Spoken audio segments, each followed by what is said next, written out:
फेरि यो मान्छे आयो है। अब यहाँ पनि बिग्रियो भने माथि मस्तानतिर आउँछ होला।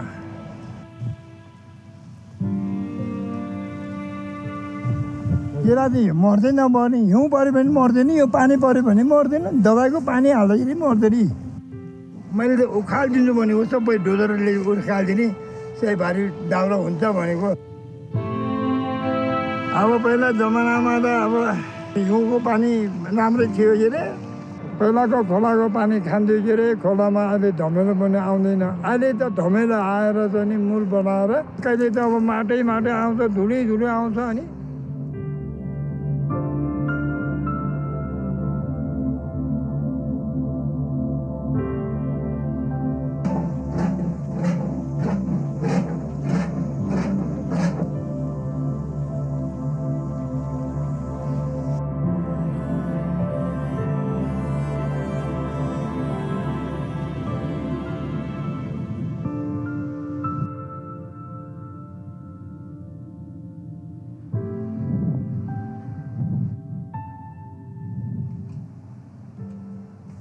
नमस्ते बाबा, नमस्ते।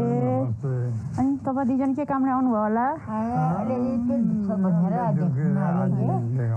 अब अहिले कसरी पेट दुख्यो भने तपाईँहरूलाई मात्रै होइन, म पनि मुस्ताङको होइन।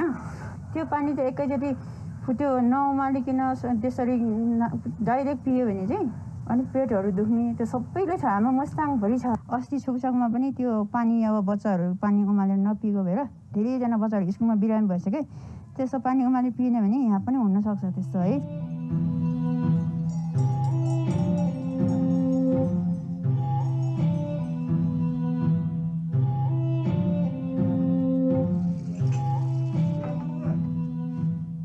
यो तापमानमा धेरै चिसोहरू पानी खायो भने पेट दुख्छ। अनि तातोलाई दुख्दैन के, तातो धेरै खान्छ, चिसो खाँदैन के मलाई। डाक्टर साहबले धेरै तातो पानी खाऊ भन्छ कि मलाई।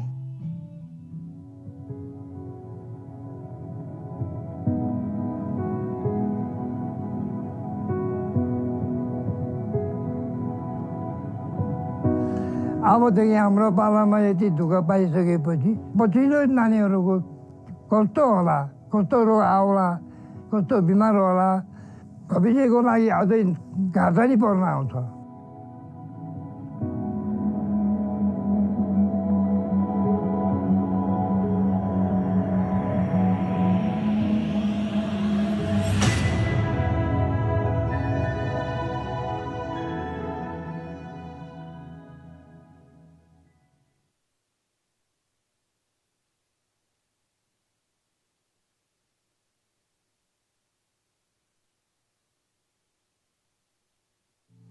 चिठी लेखने बैदारैले, चिठी लेखने बैदारैले,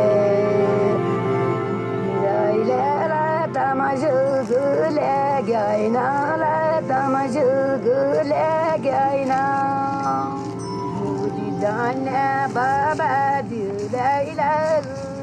मेरो नाम पार्वती भाट, म महिला सेविका। यहाँ जन्मेको यहाँ हुर्किएको अहिले मैले 58 वर्ष पुगिगयो। स्वयं सेविका भयो 38 वर्ष भयो। नैपाल सरकारले स्वयं सेविका बनायो, उन्न गरे भएर मैले गाफी लाउँछ उठी के गर्दे दिँदैन गरे भएर हुने न। जस यहाँ स्वयं सेविका बनाइसके उभा त मैले गर्दबाट नि जनता सेवा।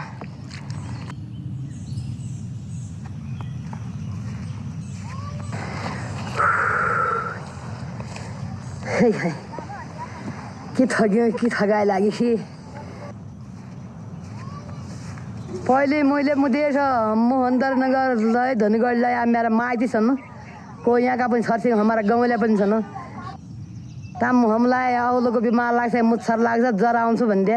त्यो कसो हो त मुच्छर भनेको, कसो हो त औल भनेको भन्थे हामी। अहिले यहाँ पनि मैले पनि धेगेले 8 जना यो गाउँपालिका र नगरपालिकामा यहाँ मुच्छर पनि बढ्दो अरे, औलका बिमारी पनि बढ्दो अरे।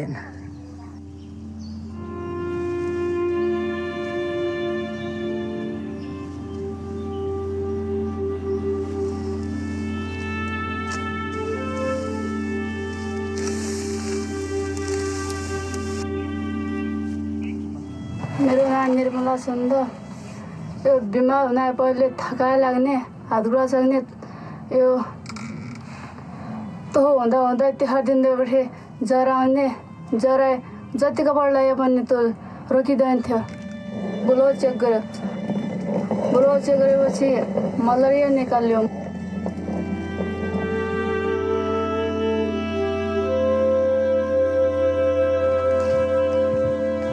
निर्मला बहिनी हजुर हो खान्छ लाग्यो के कति काम ल्याउनु भएको हजुर त्यो तपाईँलाई यो मलेरिया लाग्यो भने खुनिएको थियो हजुर तपाईँलाई आफ्नो स्वास्थ्यको ख्याल गरेर आज झुल लाउनु पर्यो जैसा मुच्छर भ्यापरि क्या कि बढी बिमार हुन्छ है ल गए बिमार लाग्यो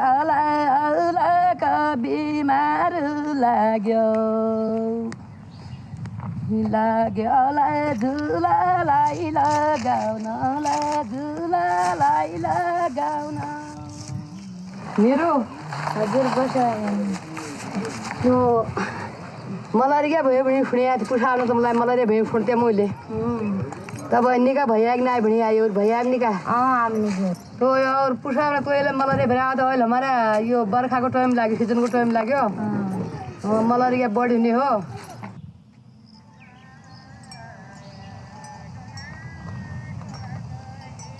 पहिला मैले स्वयंसेवी होइन गर्भवती महिलाको र बच्चाको मात्र छोएर गर्थेँ उतिपछि अहिले औलको सोह्रा गद्दा तालिम पनि आयो मच्छरबाट बस्न हामीले घरमुनि साफसफाइ गर्दै पऱ्यो जो जमियाका खड्डा हुन पानी हुन्छ त पानी लगायो हामीले उल्जी बरुललाई सफा गर्नु पऱ्यो गाई भुइँलाई अन्धी बद्दा पऱ्यो जो हमारा मल हुन्छ त्यो मललाई घर नजिक दूर भयो भने मलाई मच्छर कम आउन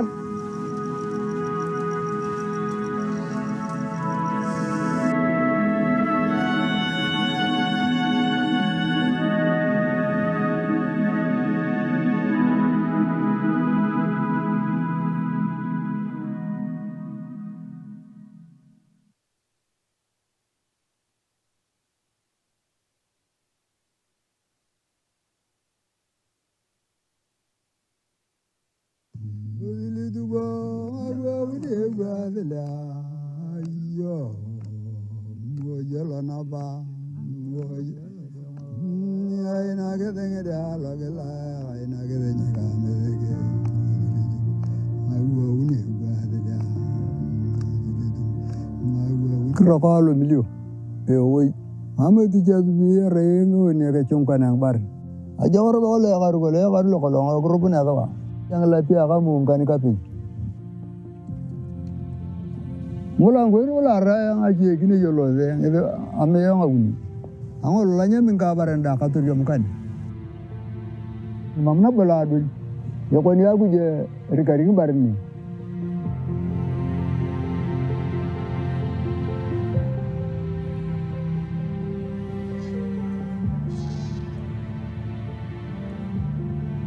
Rumah kita gini aja, oi. Waktu baca ke buku tu kita mati. Yang orang banyak. Takana tangko, juga kenapa anak-anak kalau ni, kita jarak jauh tantokan. Karena itu dari kan lu kalau aja kata yang mereka pakai baju, tani jadi beri. Rabu itu tani boy kami pikirin agrong jual palak. Kalau tahu agak latin, pun baca agrong boy juga ni agrong nak kalau apa tengah tengah. Boy kin rubo cha boy kin cha tugo ne atau boy kin cha boy kin kili gua agak tu gua ne ta agak tu agak boy cha agak ngole kin nang wale yang aja ada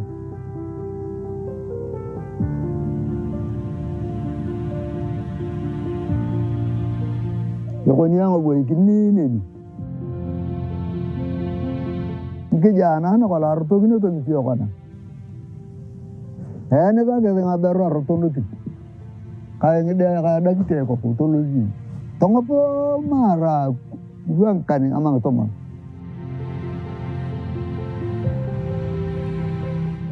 Tamar bang aku orang na, to kan ara kar berpaling bayur turianin. Betul kan ya aku kan ini, mampu punya jin paling aku panjang aku raga anak aku ala kan paling ara kar berbob makin aku gun toton atau nyam kekar. Angkat gue tu dari kata na tamanya tiang aku tu ganang ni.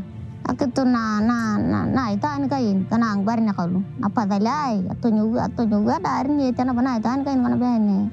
Dia ko yir lokal ar to kini ang amulu ko ang ne goro malaika lu ci dal ko lu ko nyanya na.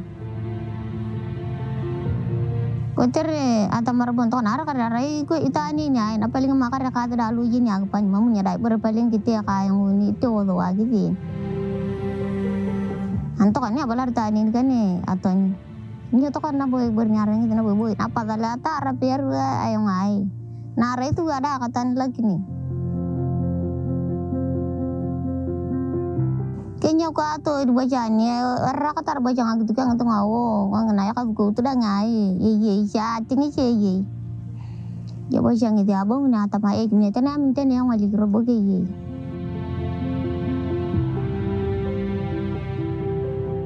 itu baca apa kan baca ngoli gini abu baca tahu kadar betul jon amuna boy bernyali mutara robot makane aku per balarang itu lo nga ataki abun tiap yang tarik ko pengitian boto kan naik bung no ini gua dia rumah pernah bala ya nyepan di guna aku ja baru ni rikaring baru korea rami te kita jar jana gini to kan dah apa naga ini gua dia rumah pernah bala ini gua dia te kita jar jana gini to kan dah apa naga lo gele ni ka me bege hiri di tubo ini gua dia hiri di tubo ini gua dia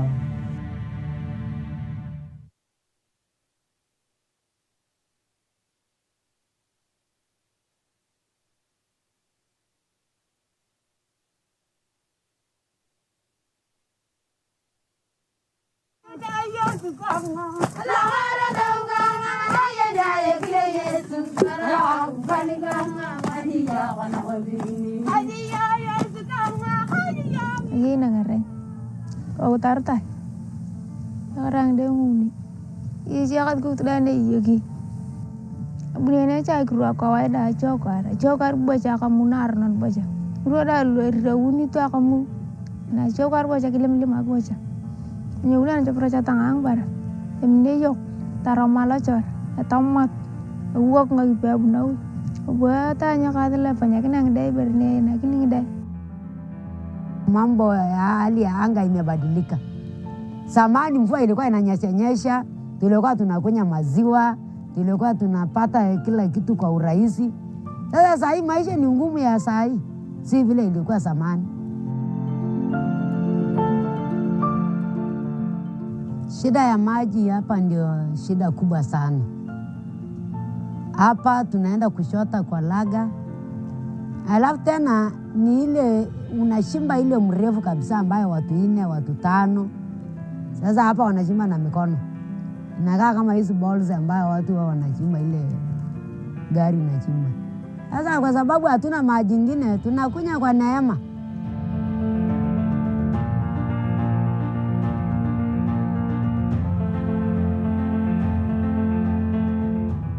Lalu dia lacarnya pun ketirip akuan.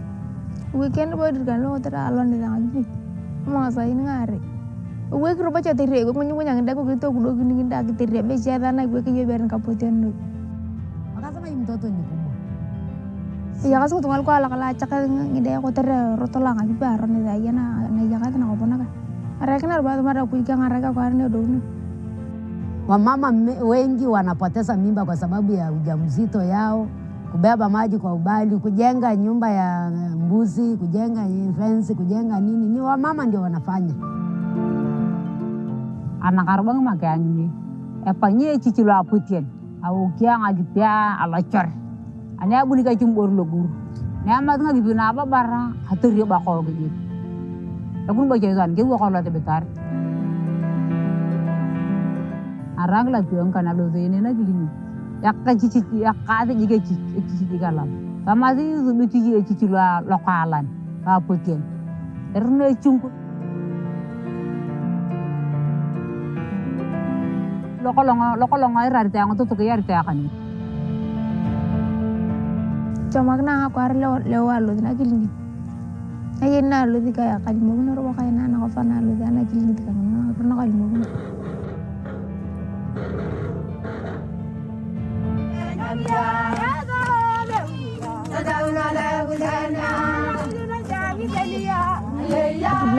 bitar kalmuna tamarabu tung karua biyo kapana uya nira ni kapalan gula bitar tilama pigi tapa biyo lian ko gini gula bitar lakara na pulngi ni kangaraki na aku juga jang dai burukutur kang kada ka ko tu kan lagi aku boy kini tu boy lo boy ya aku utara ke cida ni aja kontrol tanau na ke boy kini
Test, test, 1, 2, great. Hi, everybody. Thank you so much for coming. We're going to be starting in just a couple of minutes. First, just a few logistics. A reminder that the event will be recorded today, and it will also be live streamed on YouTube. So just to make everybody aware, and if you wouldn't mind taking your seats, we'll be beginning very shortly. So thanks for coming.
Life everywhere is under threat.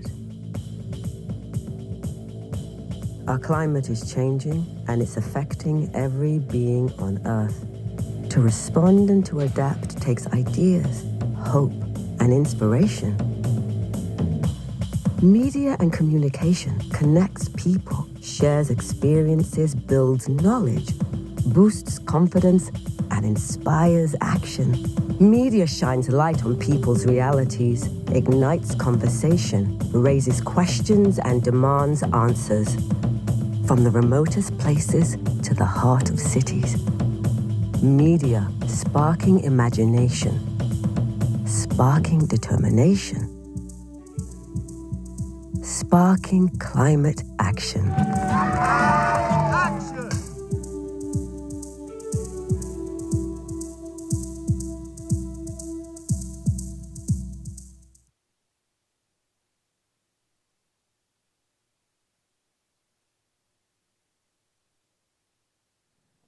Hi, everybody. It got quiet in here. Hi, how are you? Good to see so many faces, and of course, although we can't see their faces, there's plenty of people joining us online today as well, so it's great to have you here as well. Welcome to our event, and Action, How Media and Behavioral Insights Can Address the Climate Crisis. It's great to be here as well. My name is Carl Nassman. I'm an anchor with BBC News based here in Washington, D.C. I'm also a senior journalist specializing in climate change reporting. Just to start off, I mean, in terms of the media and the news media, we climate journalists are often focusing on communities and countries and the people that are affected around the globe by the climate crisis. So it's an honor to be here, to be able to speak today, to listen to everyone's stories, and to meet in person and hopefully virtually as well, so many people that are representing those communities that are on the front lines of climate change. With every passing year, and it feels like with every passing month and week even, we are facing ever more strongly the realities of the climate crisis on this planet, in our communities, in our countries, especially for those of us lucky enough to be based here in the United States or in the so-called global north, where we are starting to feel those more and more, and plenty of people around the world could of course tell us, hey, that's what we've been seeing for a long time, right? Just a quick story of my own. I mean, the way that we all begin to experience climate change. My original home is back in California in the San Francisco Bay Area. I remember a couple of years ago, I got a phone call from my mother, and this was back in 2020, and she was going through what is now kind of the unofficial 5th season in California, which is called smoke season. You might remember that iconic picture of the Golden Gate Bridge back in the fall of 2020 was completely shrouded in smoke, this orange smoke from the wildfires nearby. Well, my mom called me and she was saying that her and my dad were seriously considering leaving the place that I was born and grew up. And they said, you know, it felt like it was becoming unlivable for them from, you know, wildfires and drought, and as we've seen now, floods and rains coming into California. I mean, it was becoming a serious worry for them. And they said, you know, for the first time, it felt like climate change was coming for them for the first time in their lives. And, you know, it's becoming a wake-up call, not just for my parents or me, it's communities, it's politicians, it's businesses that really business as usual is not coming back. Luckily, though, in terms of the news business, what we're seeing now is a flood of new journalists coming in to cover the climate crisis. Despite the turmoil that we're seeing in the news industry, there's plenty of colleagues coming on board, and they are there to help hold politicians to account, governments to account, businesses to account, to help communicate clearly what is going on and the changes that we're seeing in our world, and to also document those effects so that we know what's taking place, and also to clearly explain the actions that need to be taken in order to combat the climate crisis. So personally, I'm looking forward to seeing if we can go even further than what we've done already. If you look back, it wasn't that long ago, to the COVID-19 pandemic and the crisis then, it felt like every single journalist became overnight an expert on viruses, on virology, to be able to explain to everyone what was going on. And it wasn't just journalists who were scientists. It was across the board. It was, if you were a business journalist, if you were a sports journalist, your beat was affected by what was happening with COVID-19. Just think if we did the same thing for climate change. If we made every journalist at least start to realize how what they've been covering is affected as well.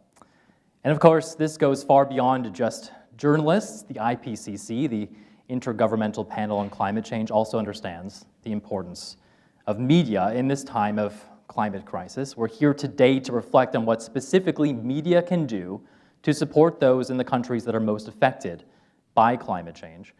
My colleagues at BBC Media Action and USAID understand how media and behavioral insights can create this kind of measurable change. So we have an exciting panel to discuss this. We'll be introducing them as we go here today, so I'm really pleased to have them here.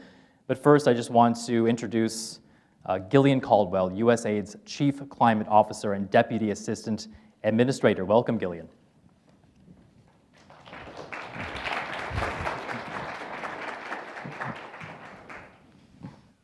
Thank you so much, Carl and BBC Media Action.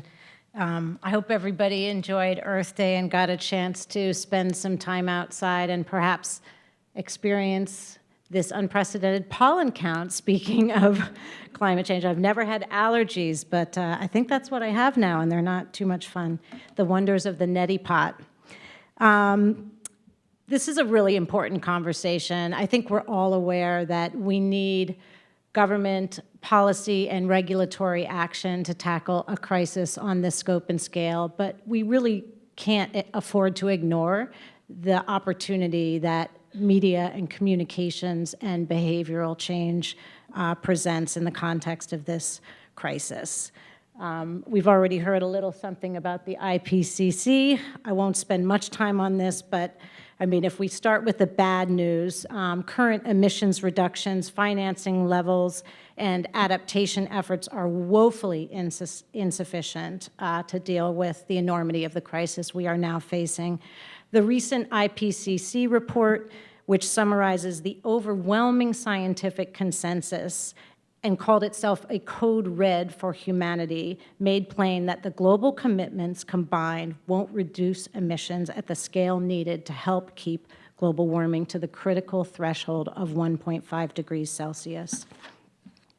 And that's just the commitments. Meanwhile, very few countries are keeping them. Global energy emissions rose by 1% in 2022, when we know that carbon emissions writ large need to be falling by at least 4% a year to ensure we have a chance of keeping global warming within safe limits. And as a result of our inaction, a child born today is likely to suffer on average many more climate extreme events in their lifetime as their grandparents did. The status quo just is not cutting it. We need to significantly increase the scale and ambition of our efforts to tackle climate change across the globe. And the only way we can do that is if we have enough people demanding changes from their governments, from companies, from financial institutions that will drive the big systemic changes that we need. And media is one of the most powerful tools we have for driving this type of social and political movement and sustaining it through transparency and accountability. I know this from personal experience throughout my own career. I had the opportunity to really, in the early days, pioneer the whole concept of video advocacy, as it was then known. I led a global undercover investigation, in fact, into the Russian mafia and their involvement in trafficking women for forced prostitution. What you see here is a still from the undercover footage we captured, a woman saying to someone from the mafia who's trying to recruit her. This was in an apartment in Moscow. It's just that I've heard a lot of girls go abroad and they never make it back.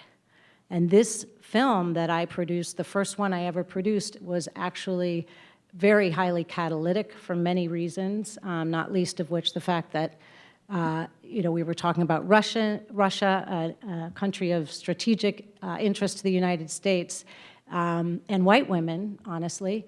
But it did catalyze global and systemic policy changes around the world and quite a lot of funding to tackle the problem of trafficking for forced prostitution. I then had the opportunity to serve as the executive director of Witness, where I helped pioneer the field of so-called video advocacy. When I started there, this was, believe it or not, before a time when we had the internet in our hands, cameras in our hands. When Witness was first founded, we were donating video cameras that cost $1,800 to human rights groups that could ill afford it around the world, with the notion that seeing is believing. See it, you can film it, you can change it. So I'm deeply passionate about the power and potential of media to drive change. And I'm really excited about what we can do at USAID to embrace that power and potential. As Carl mentioned, I'm USAID's Chief Climate Officer, and we've launched a whole-of-agency strategy that will take us through 2030 in a first-ever attempt to really double down on the climate crisis. Carl was talking about what it would look like for journalists across all of the beats to integrate insights and observe what is happening in their terrain that's driving the climate crisis. And the same is true at USAID, whether you're working in education or humanitarian affairs or democracy, rights, and governance.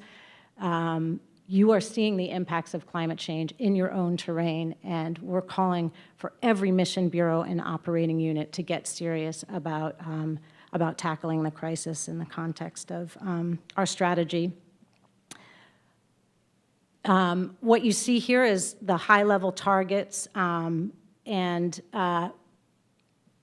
we're looking at mitigation, we're looking at adaptation, we're looking at catalyzing finance, and importantly, we're thinking not just about the direct actions that need to be taken, but also the more indirect systemic changes that we need to really advance action. In the last year, with deep gratitude to Congress, we almost doubled our investments in tackling the climate crisis, and we worked in some of the most important contexts. Responding to the devastating floods in Pakistan, launching new efforts to conserve the Amazon rainforest, the lungs of the planet, and launching a call to the private sector to invest in building communities' resilience to the climate crisis. But given the scale of this crisis, we've only scratched the surface of what we'll need to do if we're going to change the way the world works and safeguard the progress we've made over the past 60 years since we were founded. So what role should media and communications play in our climate efforts? I think it falls broadly into two categories. One's deploying media campaigns and communications to drive behavior change and increase the resilience and adaptation of the communities we're working to support. And the other is leveraging media and communications as a tool for accountability.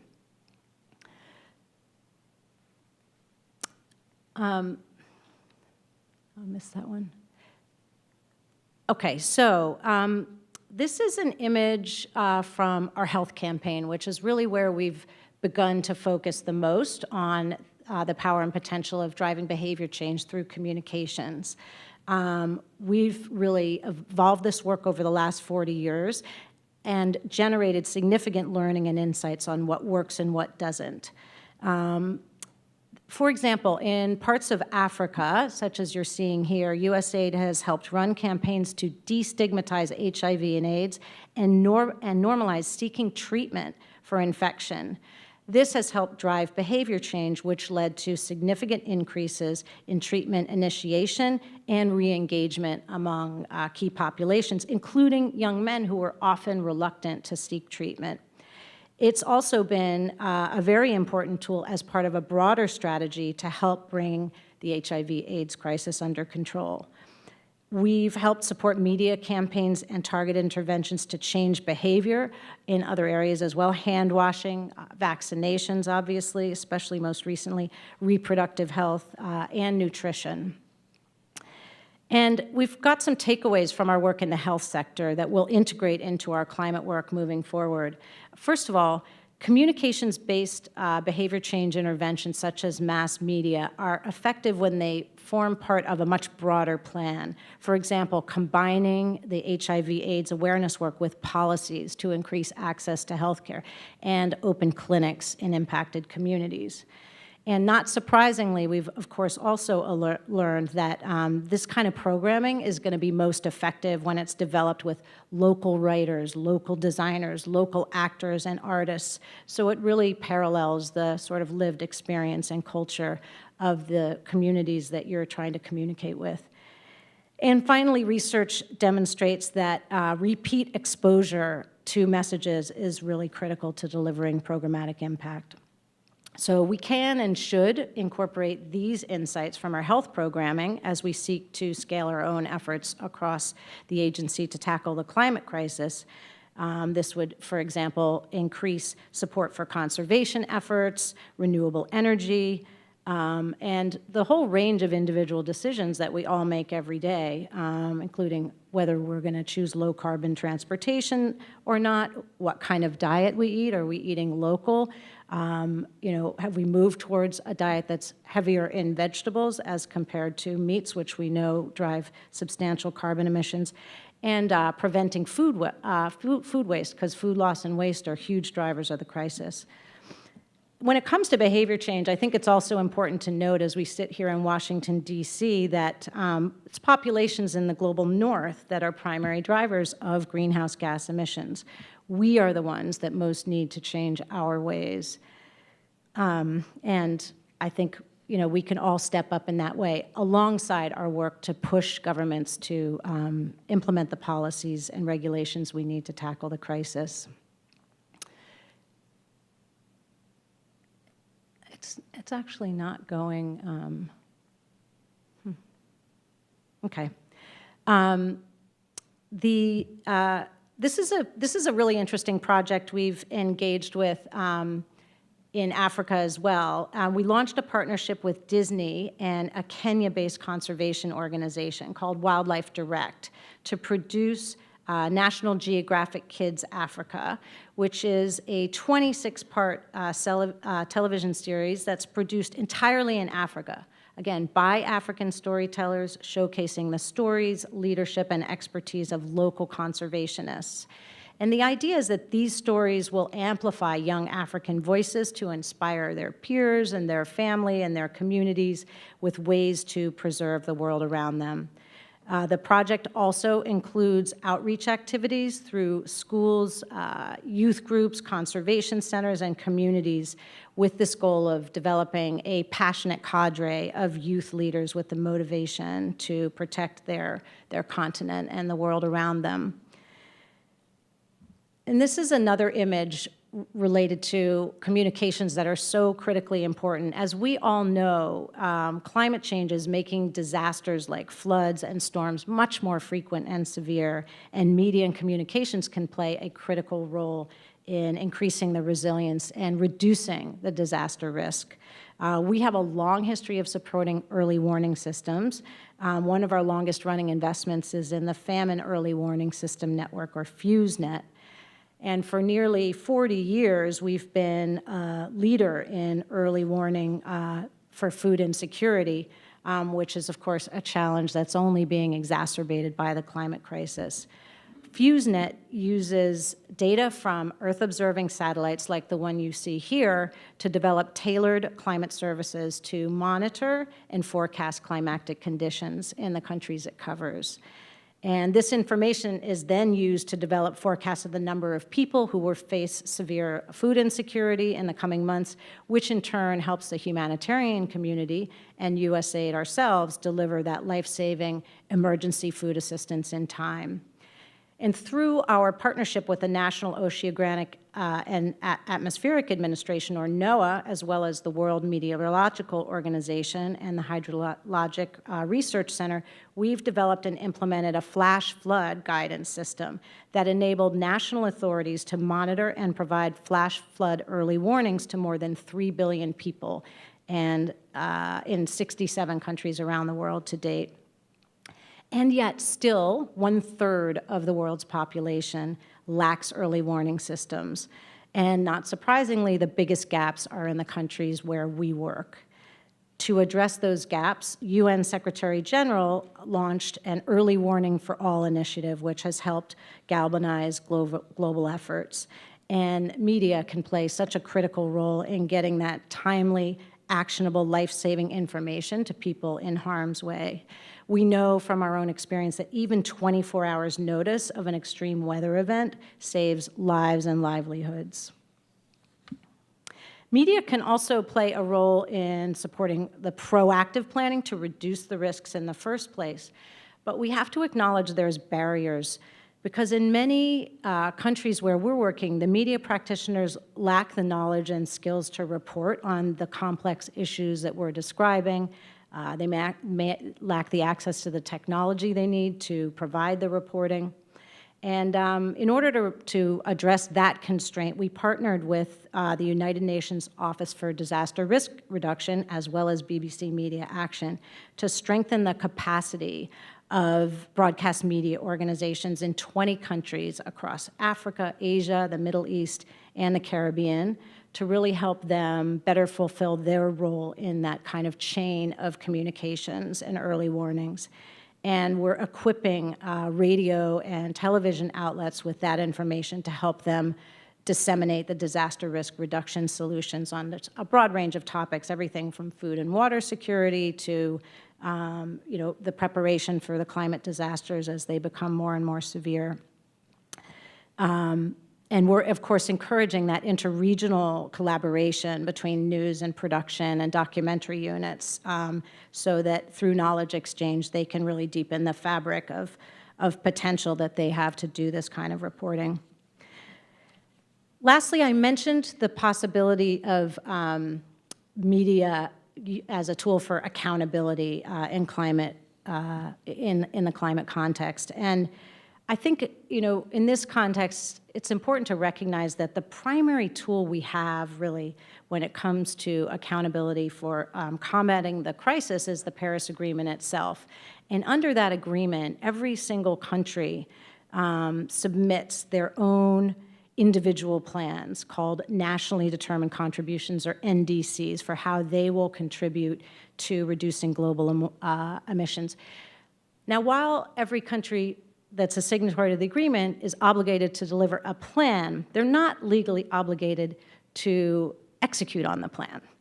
And of course, there are many commitments that they make that are contingent on funding, which comes back to the developed countries and our failed promises to deliver the funding necessary to support those developing countries in delivering on those plans.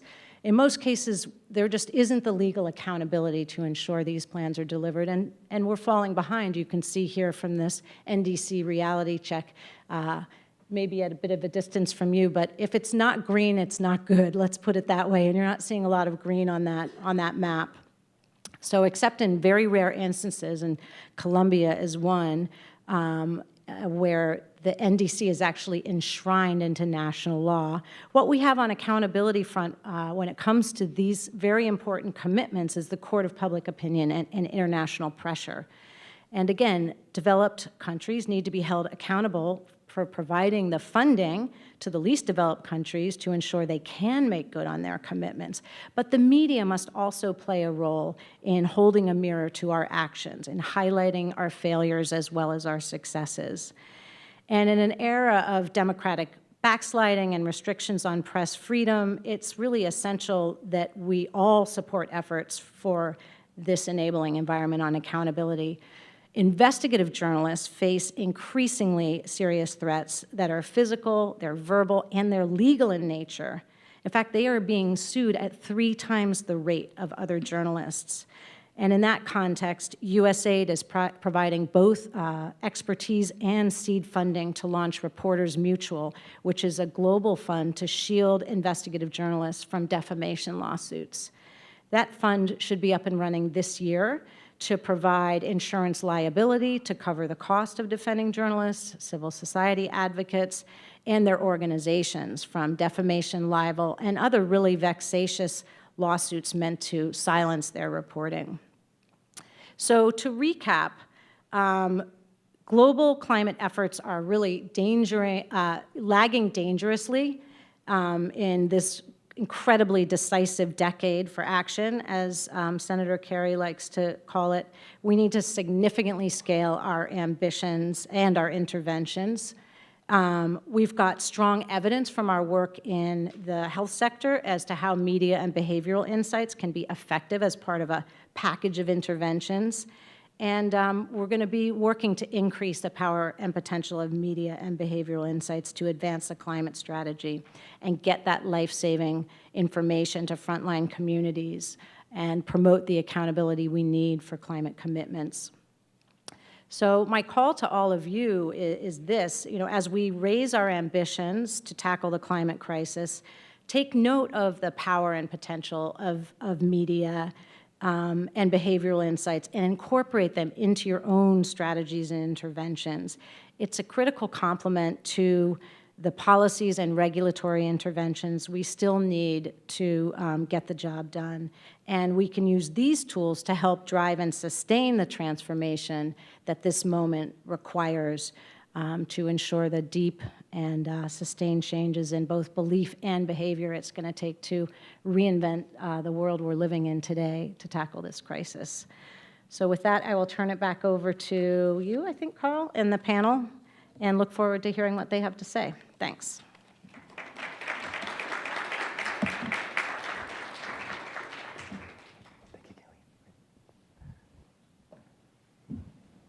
All right, thanks again, Gillian. That was great. And so many themes and so many topics we'll be touching on today. Just to give you a bit of a sense, we'll try to spend, I think, the next good hour or so discussing with the fantastic people we have on today's panel. And I want to make sure that we can save some time at the end as well for your questions. So as we're discussing and as we're talking, if you think of something that you want to ask or bring up, go ahead and write that down, and we'll be sure to save a good 10 or 20 minutes if we can at the end, just to have a great discussion as well. But first, just touching on so many of those themes that Gillian mentioned in terms of media and behavioral insights, we want to give you a concrete sense of some of the things that we're talking about here. So we want to show you a clip. This is a program that BBC Media Action made in Bangladesh, which is, of course, one of those countries that truly is on the front lines of climate impacts right now. And this is a TV reality series called Together We Can Do It. It was actually made in the Bengali language.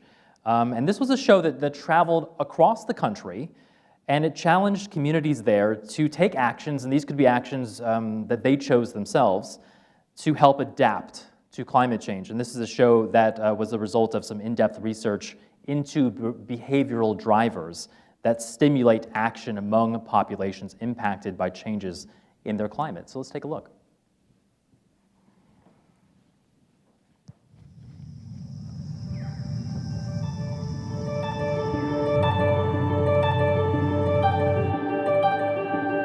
এ পর্যন্ত আমরা ঘুরে বেরিয়েছি দেশের নানা প্রান্তে, কথা বলেছি সেসব এলাকার মানুষের সঙ্গে এবং একসাথে জলবায়ু পরিবর্তনজনিত বিভিন্ন সমস্যার সমাধানের পথ খুঁজেছি।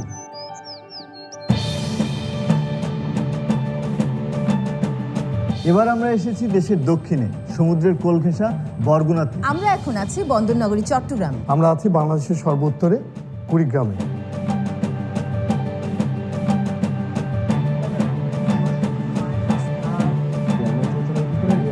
আমাদের এখন যে আয়োজনটা এই দিয়ে আমাদের সংসার চালাতে খুব কষ্ট হইতেছে। আমরা একবেলা খেতে পারি, আরেকবেলা খেতে পারি না। শাক সবজি লাগান যায় না, কিছু না, ধানের চাষও না। আমরা কামলা কৃষি না দিলে তো ভাত পাইনি, নদীর মধ্যে মাছ না ধরলে ভাত পাইনি। এখন আমরা সর্বহারা, এখন যদি গর্বিটাটাও চলে যায় আমাদের থাকার আর কোথাও কোনো জায়গা নেই স্যার।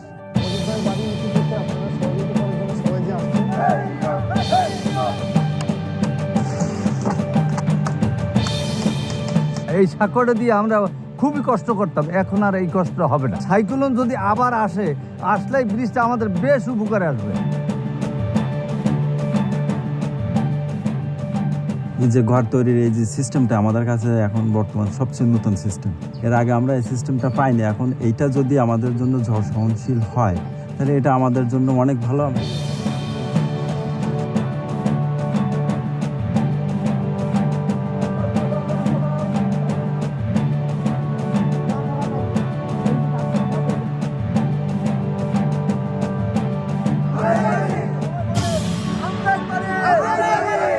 এগুলো হলে নিজেরা খাতে পারবো বা একটু বেচতেও পারবো। জন্মজুরিটা খাটতেও তো সেটা ধরো আমার আর খাটাখাটনি করতে হবে না। সবাই মিলে কাজ করলে একটু খুবই ভালো লাগে। আমার খারাপ লাগতেছে, কারণ এই কাজটা আমরা এর আগে করতে পারতাম, তাহলে আমাদের আরো আগে পানির সমস্যাটা মিটে যেত।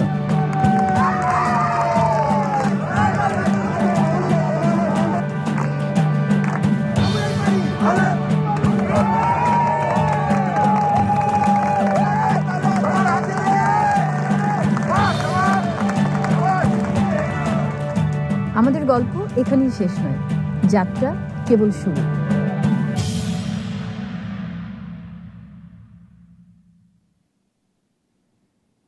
All right, well, there you have it. That was called Together We Can Do It, a really great example of what a reality show can be. It doesn't always have to be Love is Blind or something like that, right? I mean, that's, so that was pretty cool. We just want to give you a little bit more context about that particular program. So first of all, it was popular. It reached 22.5 million people in Bangladesh. That's pretty impressive. And they, let's see, and it also made a difference. So according to the impact evaluation, it found that 78% of people who watched the show improved their understanding of how to prepare for extreme weather, and nearly half said that they took action after watching. So those are really impressive numbers. And with that in mind, I'd like to introduce, first of all, Ankur Garg, who's joining me from BBC Media Action. Now, I know you've worked on similar types of media projects. I mean, that was a really cool example of one of them. But if you just want to talk, first of all, are the results that we just heard about from that show, is that representative of the impact that you are seeing elsewhere and maybe in some of the projects that you've been working on? Great. Thank you, Carl. That's a great question. Happy Earth Week, everybody. That's right. So yes, to answer your question, yes, we are. I'll give you an example of a project that I've personally worked on.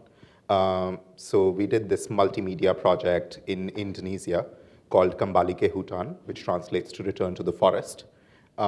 This was a sort of a multimedia program that was aimed at young people, urban young people across Indonesia, and looked at how we could bring climate change up and center into their thinking and engage them in a constructive way on climate action. So what we did under this umbrella was create a television drama show, a 20-part television drama show called Cerita Kita, which translates to Our Stories, and combine that with a social media brand called Aksi Kita, which translates to Our Action. So was this a reality-style show as well, or is this a fictionalized program? This was a drama program. Okay.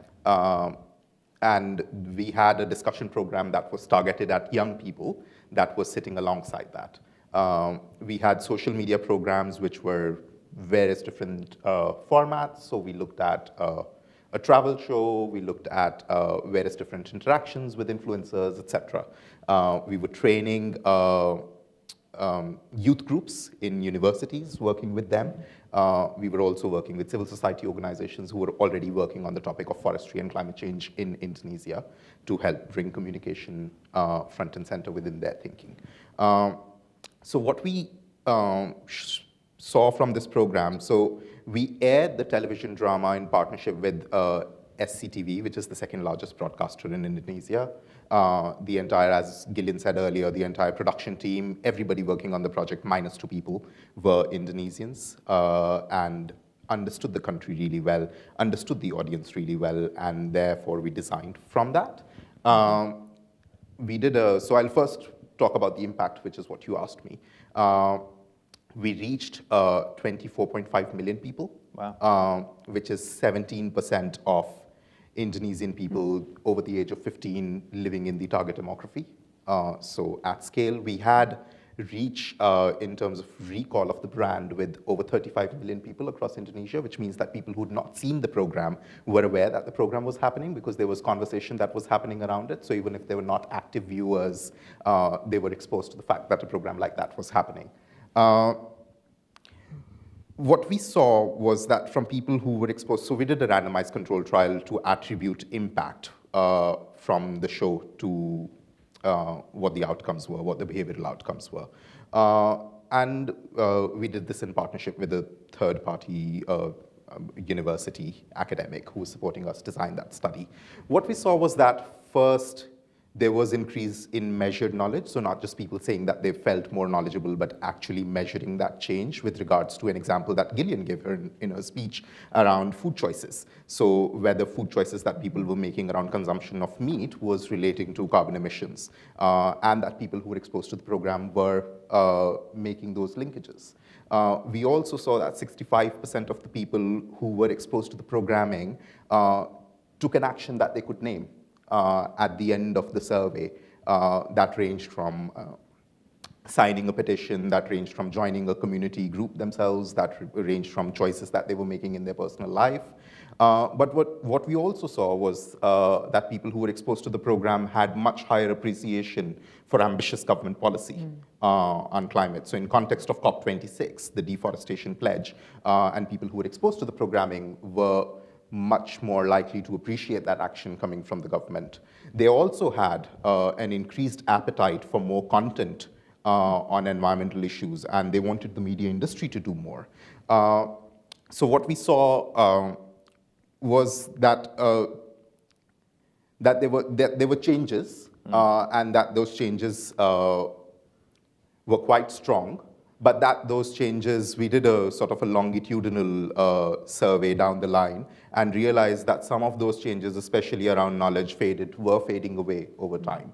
Are there plans to do anything more? Because you said there's a demand for it. There is, and we are now working on the second part of that program, reaching urban young people in Indonesia, but also working with indigenous people and looking at how, when you have an ambition to change, which comes through a governance intervention, you also have the conditions to change on the ground with people who are being most impacted and people where that change lies, people who are closest to that change, so that we are not missing sight of that.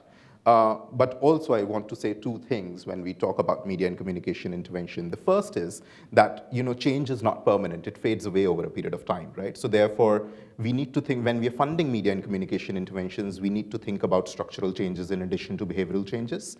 So for example, when we are designing a program, we need to think about what do we want to achieve so far as it relates to the direct interventions on climate change. But also we need to think about what are the barriers that are stopping media industry from doing this at scale. And we need to address those barriers, structural barriers, as critically as we are addressing the behavioral barriers, for there to be sustainability and for us to not get into the cycle of having to keep funding this again and again and again over time. That's the first thing. And I think the second one is that in some instances, we've been able to measure change and attribute change, like I've said, but in a lot of ways, in a lot of projects, we are talking about stories of change in absence of having a robust measurement like this. And I think that those stories, those human stories, are as important, but collectively as a community, we need to stand for evidence. We need to look at what are the barriers to measuring that change. Sometimes they're funding barriers, and we need to unlock those funding barriers, because otherwise we'll just be doing this intervention as a one-off rather than building it in our thinking as we go further. Having to just keep picking up from the place where you started over and over again. Precisely. The other thing I think is interesting is there's such a range of programming that can be made. You could do a reality show, you could do a drama, you could produce radio, which we'll be getting into a bit later. I'm curious, briefly, kind of what went into the design of the particular project that you worked on in Indonesia, and how did you incorporate, you mentioned you work with a lot of local people on the ground, but these behavioral insights as well. How did you end up designing the project specifically for what you were trying to achieve? Thank you. Again, a very good question. A friend of mine says that when we are thinking about a communication intervention, there are three components to it, right? There is the science, which is looking at data, which is looking at understanding your audience and then coming up with an insight. There is the art, which is to convert that insight into an idea, which is a big idea that you can then hive off from. And then the third is the craft, in terms of how you design your intervention and how do you design your program in a way that it's not didactic and it's still engaging people and it means something to them. And I think all three of them are really important when we are thinking about design of a communication solution. But I think when it comes to climate change, the real challenge we have is to make it up close and personal to the target audience, because otherwise it's very macro, etc. And we need to break it down in terms of what it means to the person that we're talking to. Yeah. And I'll give you three examples of where behavioral insights come in. The first is that anything that we're designing around climate change has to be based in lived experience, as Gillian said earlier. It can't be, obviously it's a scientific topic and there is politics behind it. There is lots of policy interventions that are happening alongside, but we need to really drill down into what does it mean to the person that we're talking to. And it might mean something very different to a young person in India or Indonesia as it does to somebody, a farmer in Kenya. And we need to keep that audience in mind, and therefore we need to design from them. There are various different ways to do it. I will actually request to play a trailer from our Indonesia program here, and then I'll talk about that if that's all right. Great, yeah. Do we have that? All right. We do. Fantastic.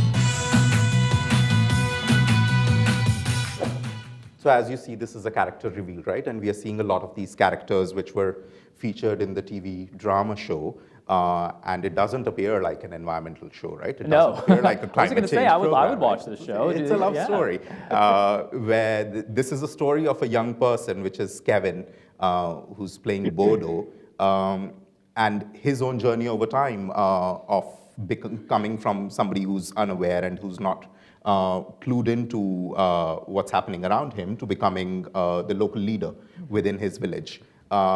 And there are sort of various different sustainability and climate angles around food choices, around fast fashion, around transportation choices, energy choices that are built within that. And it's really important for us to base, so all of these characters are actually based on an AI study that we did, and we came up with various archetypes. So Bodo represents a general consumer within that study.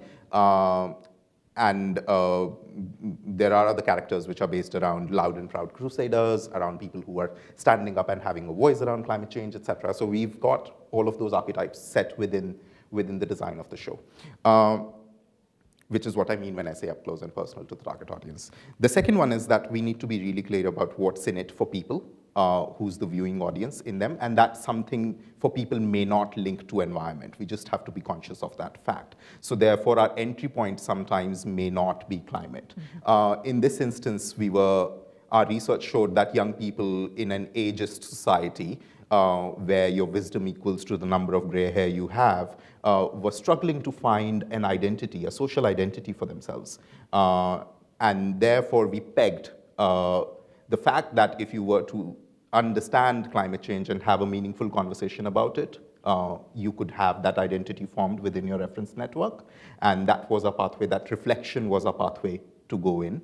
We actually saw in the evaluation that people who'd taken action based on the program, the regression study showed that a lot of them did it because they would feel cool and they're within their community group or within their reference network. So we not only based it on that insight, we also gave people the vocabulary to be able to have that conversation through the drama show. We role model that on the TV program. And the third is that at the end of the day, even if we are reporting facts and there is a sort of a reportage around climate change, it's at the end of the day, communication and media is a very emotional medium. We say that it can change the way people know about things, it can change the way people think about things, it can fundamentally change the way people feel about certain issues, and all of that leads to doing things differently. And that we shouldn't miss sight of that. And therefore, to be able to build your communication in a way that's emotionally compelling for audiences to take note and work on back off, I think is really important. But while doing that, we just need to be really careful of not going into the doomsday fatigue, because it's very easy for us to come in from a climate change lens and say that, the world is falling apart and therefore the urgency needs to be built around doomsday. And that's where we know from various interventions in health and other areas that fear psychosis doesn't work for long term, and that we need to be really careful while designing our interventions around that. And just from seeing, how that was designed, it was fun, it was, I'm picturing almost like, it's not, Friends, but maybe that's that's not a reference maybe that everyone knows anymore, it feels a little bit old, but, strong characters, it's fun, and like you said, it's not branded as you wouldn't even know it's a climate change show if you just turned it on. It's really fascinating to see the way you guys designed that. So thanks for sharing some of those insights, Ankur, from BBC Media Action, some cool stuff. We want to make sure, now we bring in a government perspective as well. Gillian, earlier on, she shared that call to action to make sure that media and behavioral insights are integrated into kind of national strategies and national plans. So we want to take this opportunity to get that government perspective. Let's introduce now Anil Pokhrel. So he's one of our virtual guests there. Can you hear us okay, Anil? Hi, Carl. Hi, everyone. All right, great. So he's actually joining us from Nepal, and I know that it's a bit later where you are. So thank you so much for being up at this late hour and joining us and being able to share your perspective from a country that obviously is very much feeling the effects of climate change from the Himalayan peaks to your valleys there. I just want to ask you, so governments are responsible for so many aspects of managing climate change, for listening to your people there and their needs and what they need in terms of adapting as well, and giving them the information they need to take action. So I know that you are very, very involved in climate communication in terms of integrating that into your official plans. Just tell us a bit about that climate communication and the context in Nepal and how that takes place. Thank you, Carl, and thanks for having me as part of this panel. Nepal, as you all know, is a mountainous country with lots of valleys and green forests. It's picturesque, but it also comes with a lot of disasters, floods and landslides on an annual basis. What climate change has done is actually worsen the problems of floods and landslides. This week alone, we witnessed an unprecedented forest fire all across the country, mostly on the central to the eastern part, very much attributed to lack of rainfall during our winter season. And so these complexities are again worsened by climate change. And what also we feel is it's not the diversity of again the topography and the kind of hazards that we experience. What we witness here is also the complexity around reaching various people at risk, various vulnerable people, and the challenge is again to understand what kind of language and how do you communicate this. So to address all this, we started by really, again, inculcating the need to communicate risk into our National Disaster Risk Reduction Strategy Action Plan. So back in 2017 and 2018, where we were trying to understand the global framework to drive this process, the Sendai framework. We use this framework to, again, come up with a local framework. This is where the governments, the non-governments, the private sector, local governments all come together and then realize the importance of, again, having the need for risk communications integrated into our DRR, disaster risk reduction and climate change strategy action plans. So this is where the beginning actually happens. So we've been able to take this into actual practice by then trying to identify what kind of communications products, which languages, and what kind of media are effective in terms of reaching out to these communities that have been affected by the kinds of, again, floods, the landslides, the drought, the wildfires, and then be able to, again, bring changes into their lives and the decisions that they make it. One critical work that we've been able to advance this, especially within the last couple of years, ever since I was appointed by the government to head Nepal's National Disaster Risk Reduction and Management Authority, is to again use this information and churn it out into very simple languages, posted on social media sites, using also mostly using again sites such as Facebook, Twitter, and also TikTok. So these have been very powerful in terms of again reaching out to communities. What we've also witnessed is again during the floods and the landslide seasons, especially in the last 2 years, we've also witnessed COVID, and so this is the time when people were again locked indoors.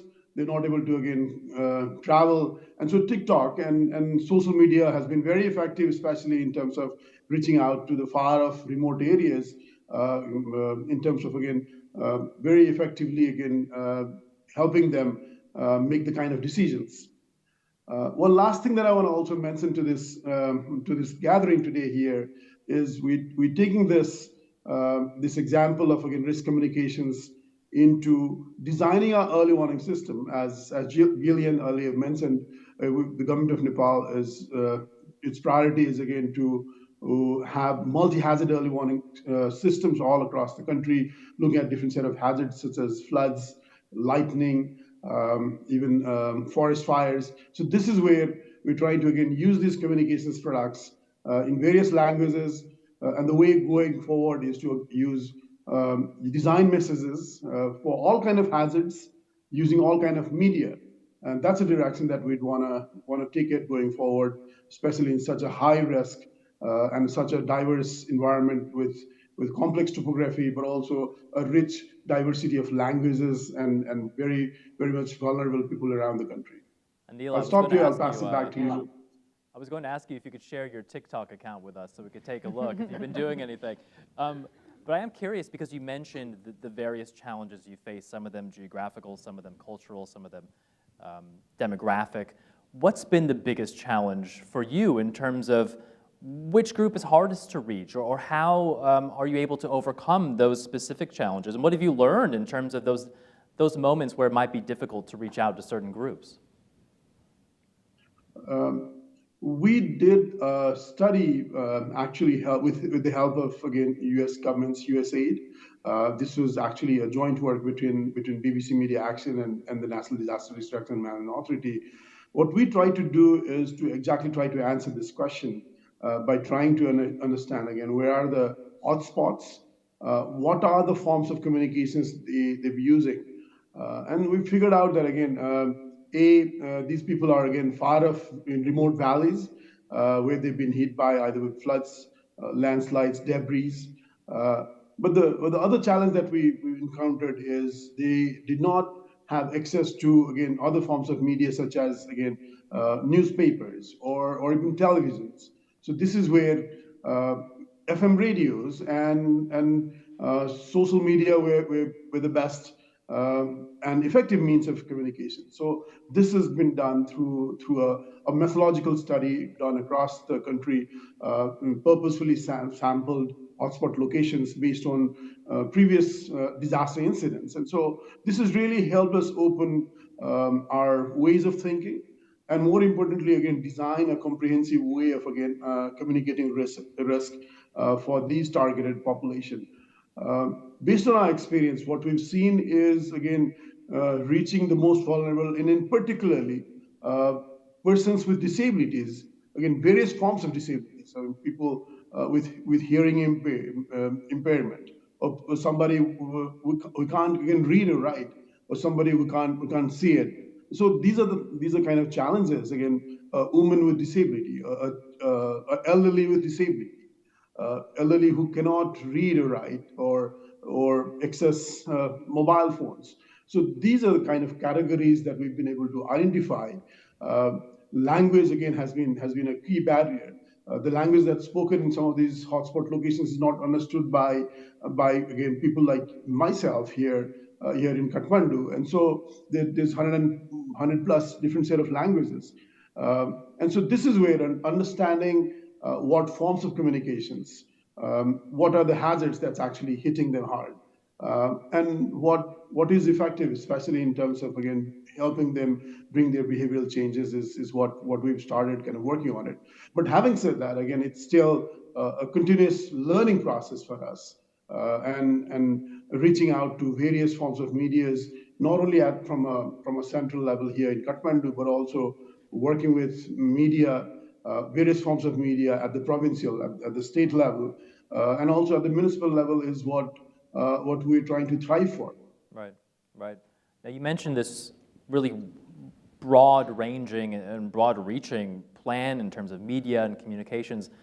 I'm curious if you could share with us, what was the tipping point? At what point did the government decide or realize that it needed to start to implement some kind of climate change outreach and disaster communications?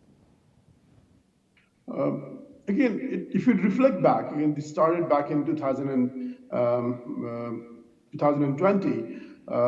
We were established right before the COVID pandemic hit us. And so we had very little time to prepare for it. While COVID was hitting us hard, we also had to confront with again, impending disasters such as floods and landslides. Monsoon was right there next doors. And so what could be best in such kind of environment was to really kind of work on a communication strategy. We did work it out together. And so rather than being able to kind of travel to fields, again, speak to those people in those locations, we then looked at, again, the power of media, especially, again, the new forms of media. That is what really we took it as an opportunity back then in early 2020. We had to look at the intersection between COVID and floods, especially in the plains, as shown earlier during the documentary. Again, a similar kind of setting like in Bangladesh. Again, Nepal is such a diverse situation that you find kind of tiny hamlets, especially in the southern side, which resembles very much like Bangladesh. So the context, especially flooding, is very much similar that we could see there. And so look at the intersections between COVID and floods, intersections between COVID and landslides up in the mountains is what we started kind of looking for. And so this is where, again, looking at different messaging, different forms of communications was a way to go ahead. There's also other set of challenges, lightning that strikes us and takes lives of more than 100 people a year. The best way for us to, again, save those lives was to, again, reach out through communications campaign. And so we've been able to see that, again, this has been, as mentioned by our previous speaker, Mr. Garg, this has been able to, again, like percolate through students, through teachers, and at schools, and it's been now carried over into homes, especially with children. And so this is how we see using the power of communications, right set of languages, right set of messaging, using various different forms of media to communicate risks and bringing in behavioral changes is what we could really bring in the best value for money. The only other ways of doing it was to provide structural forms of, again, risk reduction measures, but again, investing a fraction of a resource for designing your communications products, and then again airing it out, reaching out to those various people was such a wise decision for us to go ahead. Just quickly, one more question for you, because you mentioned that right now you're dealing with these sweeping wildfires, which I would imagine also would contribute to some pretty bad air quality in the country. Can you just quickly give us an example of how you've been using those communication tools, maybe it's TikTok, maybe it's radio, to reach people in the midst of what's been going on right now with those wildfires? I'd like to share a couple of examples. Again, wildfire, actually, again, if you look into it, it's predominantly if it is caused by again, negligence and human causes. And so we've started by again picking up a legal provision in our law that says, again, this is the amount of fine and imprisonment you'd be facing. And again, so this is where, again, it's been able to, again, realize people for not again deliberately again putting fires. If you really look into again how our agroforestry systems do work, is, again, it's such a difficult terrain. A lot of, again, there's a massive male migration, so there's very little of labor force in the hills, and so to clear your land for agriculture, people would put fires deliberately on. So with using these kind of messaging, again, it does hit hard on the understanding side of things that, again, we shouldn't be putting on fires, and that too at a situation where there's been a major drought this winter season, where we've hardly received around only 12 to 13% of rainfall. And so this is what, again, such kind of messaging is really, really important. What we've also been able to do is, again, churn our data, again, which is very difficult to understand, and to churn them out into very nicely kind of put on graphics that tells you how how forest fires or wildfires are kind of increasing on an annual basis. And those graphics and those little drama the little songs and drama that we've been able to put together has been very much valuable, especially in spreading the message across. Unfortunately, we topped the charts, the global charts for the air quality index. For a couple of days, we happen to be again number one, especially on the air quality, the worst air quality. But fortunately, again, with some of these work on media and a little bit of fortune, especially since yesterday, last night, we got a little bit of rain, so that really helped put down some of those fires. But that's certainly good to hear. Neil Pockrell, thank you so much for sharing those insights with us, especially at such a late hour over there. What time is it for you now? It's quarter to two in the morning. Well, grab a coffee or a tea, and thank you so much again for sharing that with us. Now, you had mentioned a bit about radio. We've been discussing, TikTok and glossy television programs, but it's really important to know, I mean, the wide range of scope that media can play and how important something that's been around for so long like radio can play. So let's bring in Albert Monyasi Mwadime, who is in Kenya for us, and he is actually in his radio station, I believe, right, where you've been doing a lot of amazing work. He's an award-winning journalist and presenter. Thanks for joining us. Can you hear us okay? Yes, Carl, I can hear you. Oh, fantastic. Well, I know it's also late there, so thank you for joining us. And as I said, you're in the radio station where you make a lot of programs that reach people who are feeling the impacts of climate change as well. Just tell us a bit about your personal experience and the experiences of the people that you reach with your radio programs. Thank you, Carl, for having me, and good evening, everyone, because it's around 11:02 p.m. in Kenya. So I work in a radio station called CFM. It's situated in Marsabit County. Marsabit County is the largest county in Kenya. It covers a landmass of 66,923 square kilometers.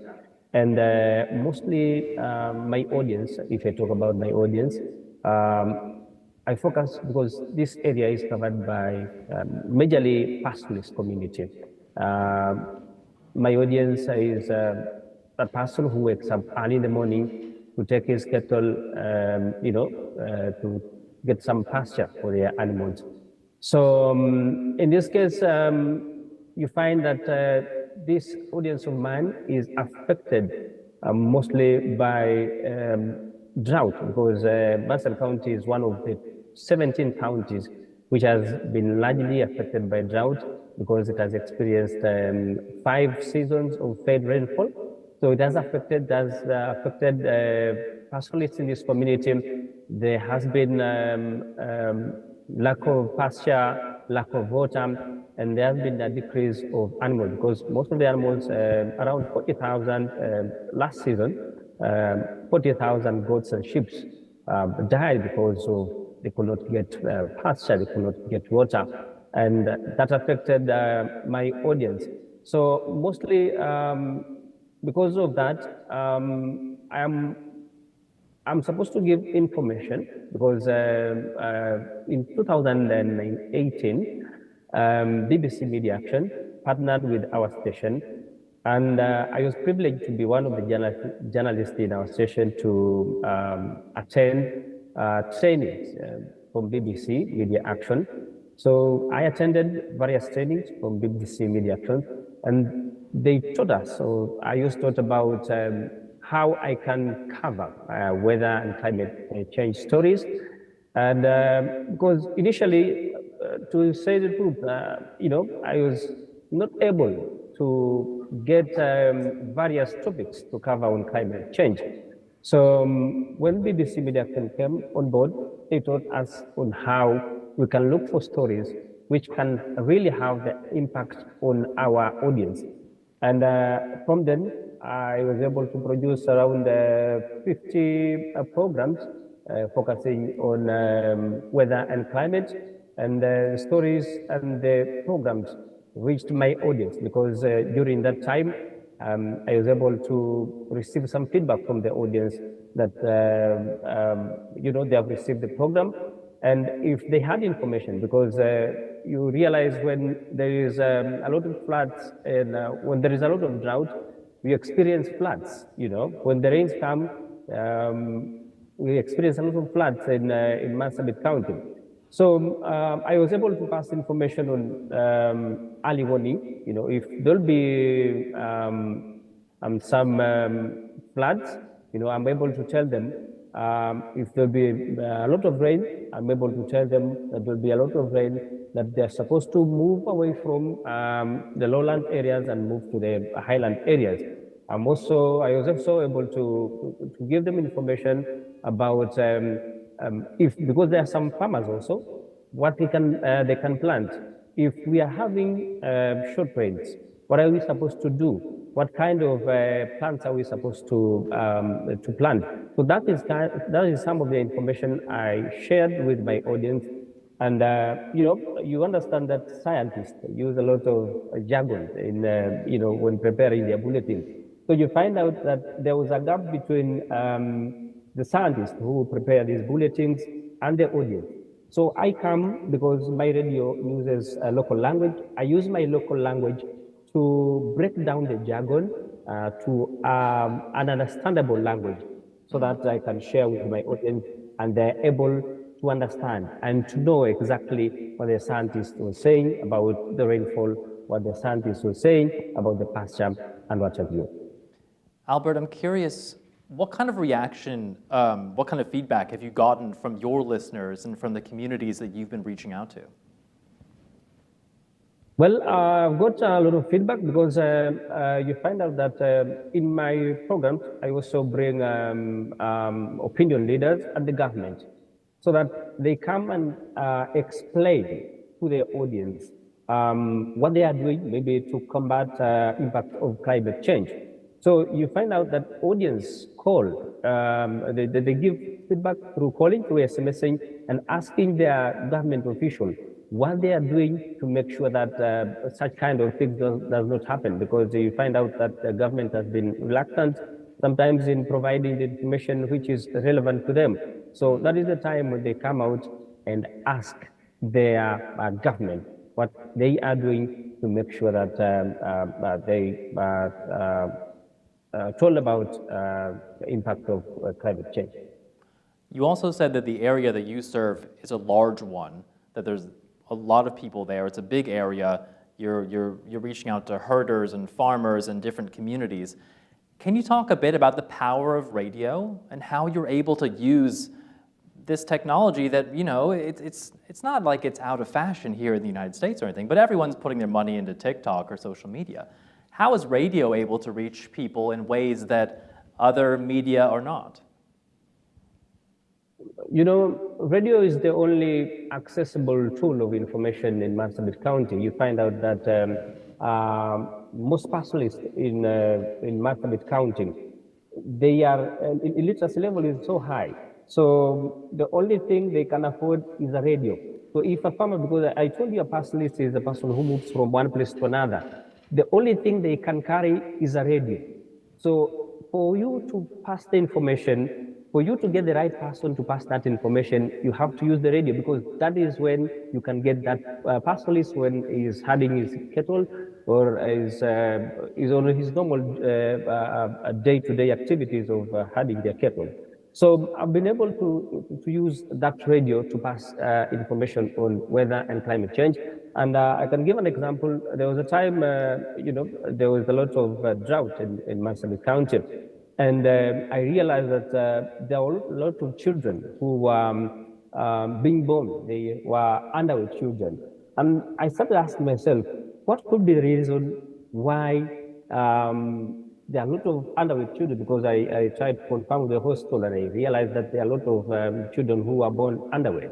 And after I found out, I realized that because there was a lot of drought, the men who are given the task of taking livestock to get pasture, they had moved to the cattle. They are left the women behind and the children.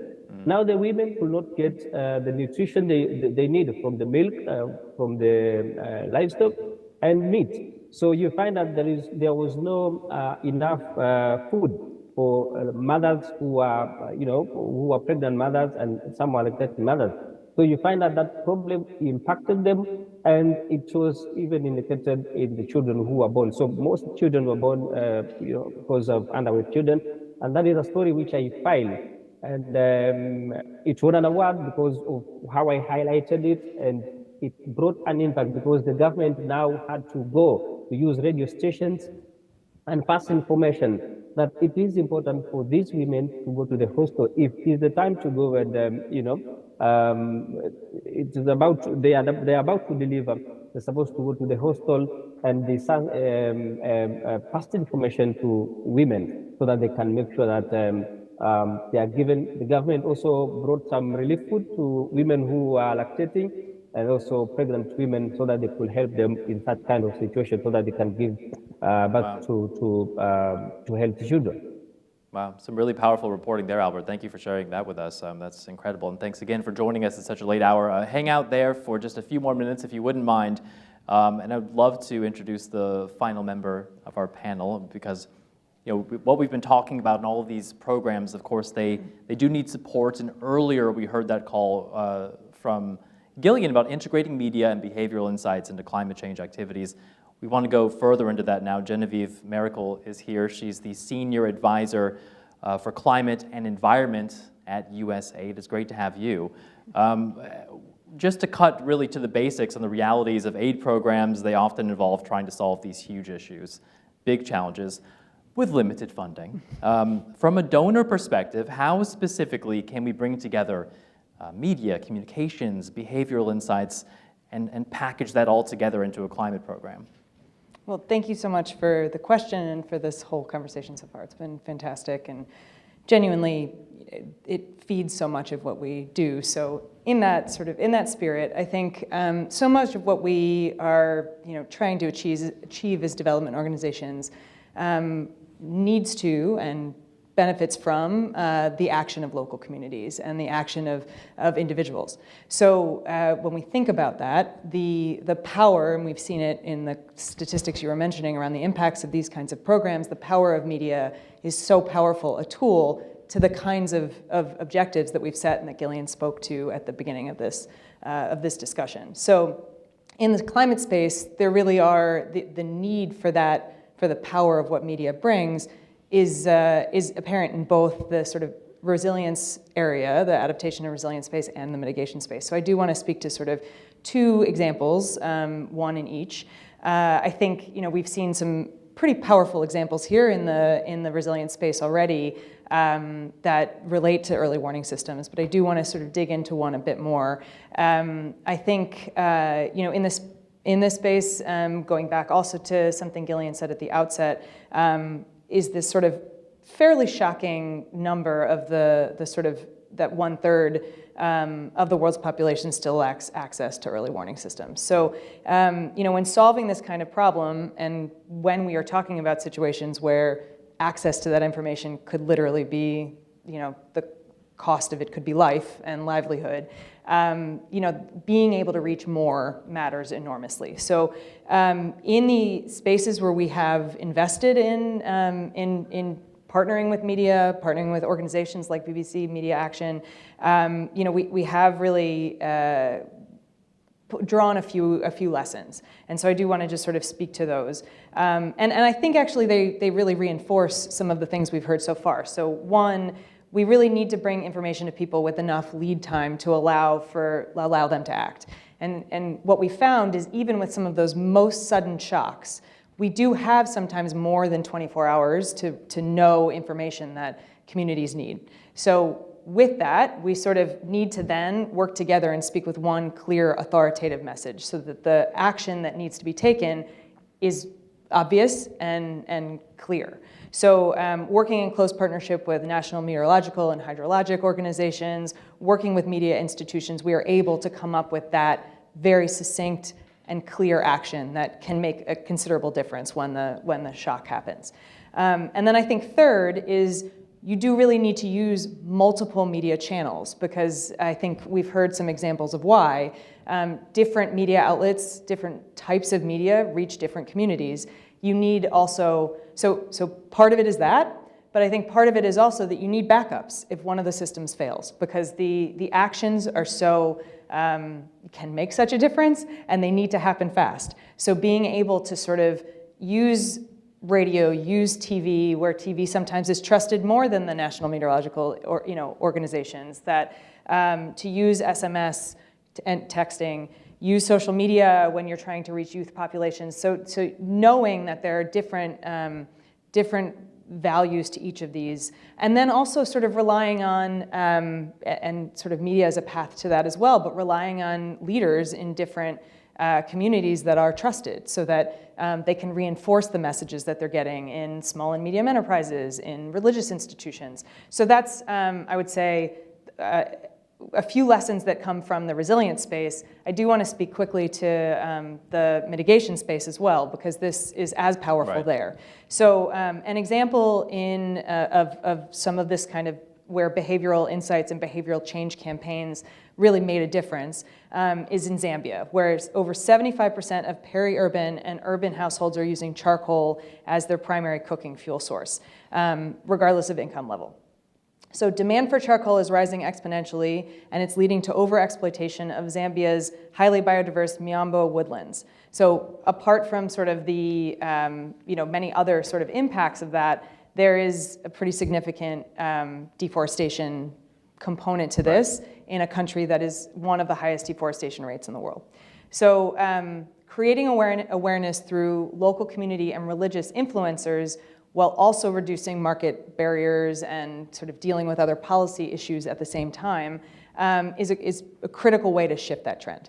And so a lot of it wasn't just the fact that this was maybe something that was cheaper than other fuel sources. A lot of it had to do with making sure to communicate the right message about that, right? Exactly, yeah, that's exactly right. And so one of the things that USAID really honed in on was the training of urban influencers and religious leaders to start promoting clean cooking through live demonstrations, information sharing, women's savings and loans groups, and then through that, we've been able to reach and promote clean cooking technologies and fuels to over 4 million people.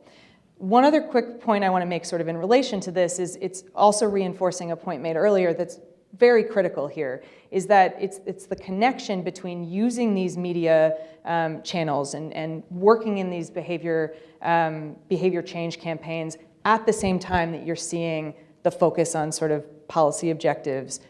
And the need to sort of coordinate these two things is immense, because we've sort of seen, and we've probably seen it here in the States, that when you have a big sort of campaign around behavior change and you get people, you can sort of picture it, everybody's sorting their recyclables into lots of different categories, and then you also picture that same set of very well sorted recyclables going into one trash bin. And if you don't have the sort of genuine infrastructure changes that actually back up the action you're asking for, you could result in a pretty negative outcome. Yes. So that's one side, and then the other side, and this is my last point, is just that we can see that if we have these sort of commitments set at a very meta level, but we don't have that sort of community buy-in for what's needed there, you don't have the sort of community action and the sort of whole of society action that's actually needed to deliver on these commitments. So governments have plenty of work that we need to do to actually deliver on the commitments we've set, but when we see the most powerful sort of delivery on those commitments, it is because you have buy-in from throughout the entire sort of chain of society, and that buy-in leads to the same kind of sort of pressure and accountability that Gillian was talking about at the outset as well. So it's sort of this whole system thing when you do start the targeting of a broader community. And it really is striking to hear so many people today talking about how it's not about making sure you get the government on board necessarily. It's going directly to the communities, to the trusted people in those communities, if it's religious leaders or influencers or designing a television program to go directly into those communities. It's not necessarily about a big government plan, right? Hold that thought, because USAID is not the only group that funds a lot of this work. There are other global organizations. The Green Climate Fund is one of them. They are based in Korea. We wanted to bring in their voice. Of course, it's the middle of the night there. We didn't ask someone to stay up until 4 in the morning, but we did speak earlier with Deborah Hong, and she is the GCF's head of communications And here's a little clip of her explaining, first of all, what the Green Climate Fund is. So I want to thank USAID and BBC for having me, and I want to wish everyone a happy Earth Day. It's another reminder of the urgency of the climate crisis and what we can do to protect the health and well-being of the planet and the people who inhabit it. Let me tell you about GCF, or the Green Climate Fund. We are the world's largest dedicated climate fund. We were established as the operating entity of the financial mechanism of the UNFCCC, and we serve the Paris Agreement. Our mandate is twofold: to help the world make the paradigm shift to a low-carbon, climate-resilient path, and to support developing countries raise and realize their climate ambitions. We all know there's not enough climate finance. We need trillions of dollars. So GCF uses our funds in a highly catalytic manner to unlock the financial flows needed by developing countries to transition to become greener and more resilient. And because developing countries face several challenges in getting the financing they need, we help them increase access to climate finance. We help developing countries turn their climate ambitions into bankable and impactful projects. So I believe while we had Deborah there, we also asked her about the role that media plays in the Green Climate Fund's work, and here's what she said. Yeah, that's a good question. Oh, thank you. We cannot underestimate the role of media in climate change. Media is an extremely powerful tool to reach audiences at scale, to inform, but also, unfortunately, in some cases, to misinform, to increase visibility, to connect and engage, and to be a transparency and accountability tool. At GCF, we see media as a partner in climate action. For us, it's really important for people to know about the impacts of our investments and what we're doing to help the most vulnerable communities respond to climate change. And these groups are often the ones that don't get a lot of media attention. By helping us tell these stories to a broader audience, media can help us build credibility and trust amongst our contributors, partners, stakeholders, and the people we serve. And that, in the end, can lead to more support, collaboration, and solidarity, not only for GCF, but also for global climate action. And that's greatly needed for us to take on the ticking climate time bomb, as quoted in the words of the UN Secretary General. Well, a big thank you there to Deborah Hong of the Green Climate Fund for sharing her thoughts as well. And Genevieve, I just want to quickly circle back to you with USAID. A lot of the discourse, and rightly so, is discussing all of these things kind of through the lens of justice and equity. I mean, how should we wrap in a lot of the topics that we've been discussing today into that kind of realm of climate justice? Yeah, it's a great and sort of fundamental question to so much of what we're talking about. And I think we've heard actually several really important examples that sort of help answer that question. I think Albert spoke very well to the why radio is needed to reach populations who otherwise might not be the ones to get this information by the time that they need it when either when an immediate disaster strikes or to prepare for the kind of effects that drought brings when it's happening over multiple seasons. So it is, trying to really think about those populations that most need the information and might be last to get it is something that, trying to engage a range of media makes possible.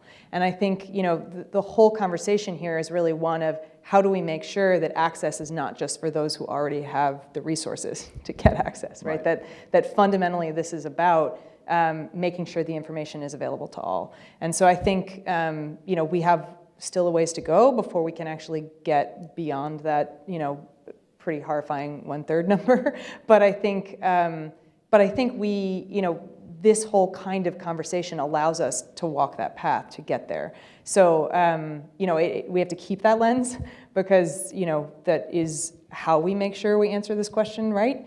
But I think, it's the right question for all of us to ask, and I think we are in good company in trying to answer it. Completely. Well, Genevieve, Miracle, thank you very much. And I did promise everyone that we'd leave some time at the end here for questions, and I think we just about did that. We have about 15 or 20 minutes. So does anyone, first of all, have a question? And just, as a kind of reminder, we would love to hear from you. You can ask anybody up here on the panel, including our virtual guests as well, who have graciously agreed to hang out with us. If you wouldn't mind, when you ask your question, to go ahead and just briefly introduce yourself. And if you can, keep your questions as concise as possible, and we'll make sure to save some time for the members of our panel to answer your questions. So if you just go ahead and raise your hand, and I believe we do have a microphone that will head around the room as well. And of course, if anybody on the panel wanted to address anybody else with a question, it's open to you as well. But if anyone did have a question, then go ahead and we can come find you. Oh, we have one over here. Great, fantastic. So just if you wouldn't mind introducing yourself before your question. Thank you. Yeah.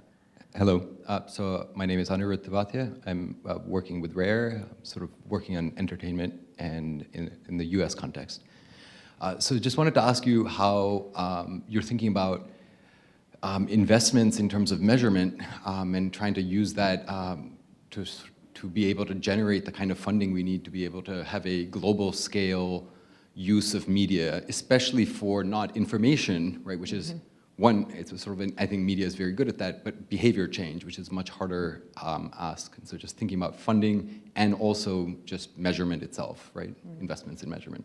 Genevieve, do you want to tackle that one first?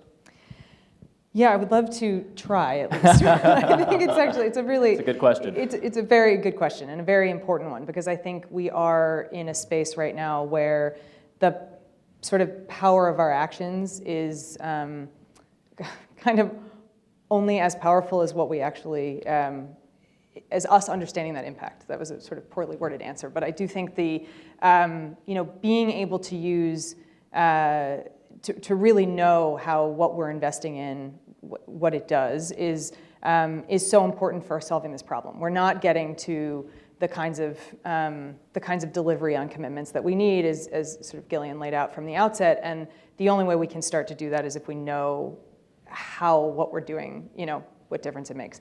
So I think the kinds of numbers that you were referring to at the outset of this conversation, help us. Certainly, number of people reached. But I think one of the things that we're doing within the context of our climate strategy is trying to really look at, in those different, with these very ambitious targets, what does it mean to have less vulnerability? What does it mean, the actual sort of tracking of number of greenhouse gases emitted is a bit easier to track than the kinds of behavior changes that we're talking about here. But I think we are undertaking a pretty robust effort to try and actually look at those kinds of monitoring and evaluation kinds of criteria for what success looks like. So it's not really a super satisfying answer, because it doesn't give you the sort of, here's actually what the targeted impact of these behavior change efforts we're talking about.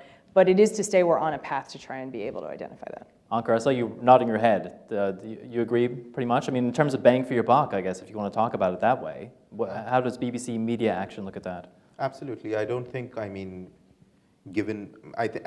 when we're talking about equity, there is a role for us as implementers to push back as well, a lot of times, in terms of why investments need to be directed in a certain way and what the merit is. So far as when we talk about behavior change, I think it's really important for us to track the determinants rather than the end change as well. So we need to follow the pathway to change and follow things and track things in between within that trajectory, because that's very important when we are convincing about how far have we come down the line in an intervention, and therefore where do we need to go. It's very important for us to course correct as we go along. So just an example, when we were talking about the Indonesia project, we weren't funded to do the RCT.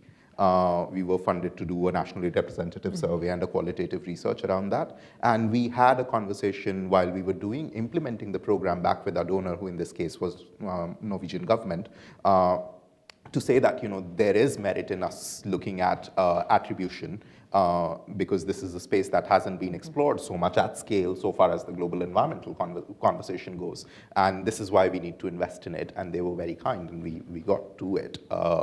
So I think that it's a two-way conversation, but it's also a conversation that needs to be informed deeply about human insights and how social and behavior change communication works, and a thorough understanding of that, so that we are tracking the right things as we go along. Interesting. Any other questions? Any other hands up? I see one there. If you wouldn't mind, just your name or where you're from and your question. Thank you. Michael Minkoff. I'm with an organization, Athena Infonomics. We do technical advisory services. We've actually done an RCT with BBC Media Action in India, so nice to see you, Ankur. But my question is for Ankur. You had mentioned at the top, going way back, kind of that we need to think about structural programs in addition to behavioral programs, and then we also need to think about the barriers, kind of whether it's preventing media organizations from pursuing those structural programs or otherwise. But I'm curious what you think those barriers are, what you find them to be. I'll stop there. I could ask a lot of questions. This has been a great panel. Great, thank you very much. I love that question because it's something that sits very closely personally to my heart as well. And I've been thinking a lot about that, right? So when we think about engaging media at scale and public service broadcasters, but let's say private media companies, etc. as well, I think the key barriers are around the ability to take risk, because increasingly we're working in fragmented markets where people are operating at the scale of TRPs being 0.5%, etc., and therefore it's people's jobs at stake, but it's also revenues and their media market positioning at scale. Sort of the risk is around that. And I think, so therefore, when we are designing a communication intervention, we are not anti-revenue, right? We are coming at it from the perspective of scale. We need eyeballs for scale, and a media company needs eyeballs to be able to achieve its targets. So therefore, it's a win-win. And what we need to do when we are, let's say, designing a solution is to, in the first instance, think about how we are funding the production and we are getting airtime for free with a local broadcast partner who can help us achieve that scale. But in the second stage, let's say we are talking about how can we transition that to the broadcaster themselves and provide technical support over a period of time. Probably look at funding the risk rather than funding the entire production. And then in the third phase over time, think about how can the partner run it by themselves, right? So therefore, how do we look at that transition journey? How do we look at reducing the risk if that is the barrier? Technical understanding of the theme and being able to communicate it in a way that it's still entertaining, because otherwise we wouldn't have the audience is the other barrier. So I think all of these we need to work in a sort of in a systemic way and in a way that over time we are hoping to transition over. And I think that's where structural changes are going to be. Structural changes can also be in training journalists. So I think we need to look at a combination of these so that we are not ending with the intervention that we are designing for. We have time for a few more questions. I did see a hand over here. Great, we can get a microphone to you as well. Good afternoon, my name's Keith Bettinger. I work for DT Global on climate change. And we've seen a really interesting continuum of programming, right? From infotainment types of products that seem to be aimed at like a emerging middle class in Bangladesh and Indonesia, to straight information products like early warning systems, climate smart agriculture from our colleagues in Nepal and Kenya.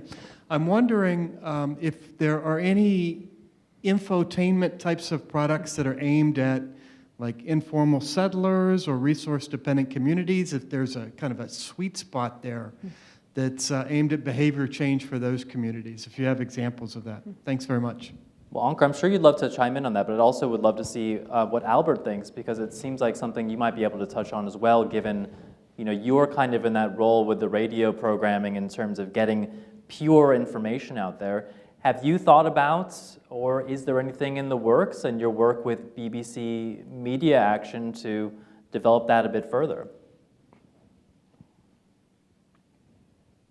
Well, thank you again, Carl. I think BBC are doing a great job with equipping journalists, because I want to tell you for free, in Kenya, journalists tend to shy away from covering weather climate change stories, because one, it was hard to get experts to talk about weather and climate change. We find again the bulletins made, they have a lot of jargon. Sometimes journalists themselves don't understand the language used from, the bulletins which have been prepared. So For me, I speak because the BBC came in and they undertook an initiative to, along other journalists, to give them training about how they can cover weather and climate change story. One thing they did is to bring experts. They brought meteorological departments with us. So we had a training of journalists and meteorological departments together with other experts. So we talked of co-production. How can a journalist access an expert? The experts were told the importance of answering, because some experts don't tend to answer, to comment on what journalists ask them. They were told the importance of answering the questions asked by journalists, because the journalist will take that information. If they help the journalist break down the information, remove the jargon, the journalist will use the simplest language to their audience. So I think BBC Media Action, I think they should continue with that kind of work, because I want to believe if we have 100 journalists trained about covering weather and climate change stories, that will have a big and huge impact. And their information, that person who really needs that climate change information will reach him. Interesting. And Ankar, I mean, just briefly about this idea of who to reach and how to do it. I think we can absolutely create entertainment formats that speak to vulnerable audiences. I'll slightly zoom out of climate for a second and talk about health. And in India, we've done a program, so it was a part of a range of mobile health interventions, which were sort of also supported by USAID. One of the things that we did was created something called Gupshup Potli, which means a box full of chatter. And that was an entertainment program that was meant for rural women in Bihar around maternal and child health as a topic on a day that they meet within the village. And we use that format to be able to then create conversation amongst women themselves. It was a modeling of a story into fictional characters, and that led to that conversation happening. So we've used that format across multiple sort of ways, not just on mass media, but also during one-to-group conversations or one-to-one conversations as well. So I think there are really good examples of how we and other organizations have done it that can apply to the context of climate change and what we are trying to achieve here. So I think it's very much possible and that we should do it. I think we have time maybe to squeeze in one more question. I see one at the back there. If we can get a microphone there, we should have a couple more minutes here. So. Thank you very much. Supatira Rapuntham from USAID RDMA based in Bangkok, Thailand. So it's my pleasure to be here today. Great to have you. Yeah. So my question, because we are the regional mission and we try to fill in the gap. What you are talking about mostly are more like country-based. So I would like to hear from you, what do you expect like the regional aspect, like a regional platform for the media or even CSO platform to help accelerate the results at a higher level, because we are setting the very bold target and want to achieve and making the system change. And to do so, we have a limited resource. How could we balance between changing the behavior, which may take more time, and finding other way that we could achieve the targets quicker? Thank you. Interesting question, especially when you're thinking about this regional change. And Anil, I think you're still with us there. And I want to just throw this one at you just briefly, because Nepal is a small country, but it's sandwiched between a couple of very large countries. You have India, you have China. Is there any thought about how you work regionally in your area in terms of communications and climate action? Thanks.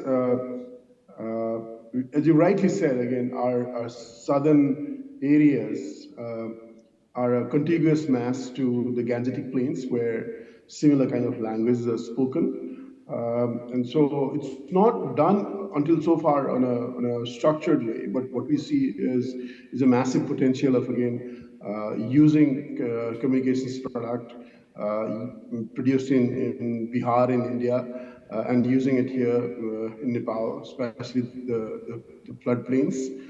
Similarly, again, there's been some initial discussions with our colleagues at RIMES and the NDMA in India, where some of those products that we've been able to design using various animations and languages that actually again reach out to people in India as well. Sharing some of those products, especially for lightning and some other climate-related disasters, is perhaps a way going forward.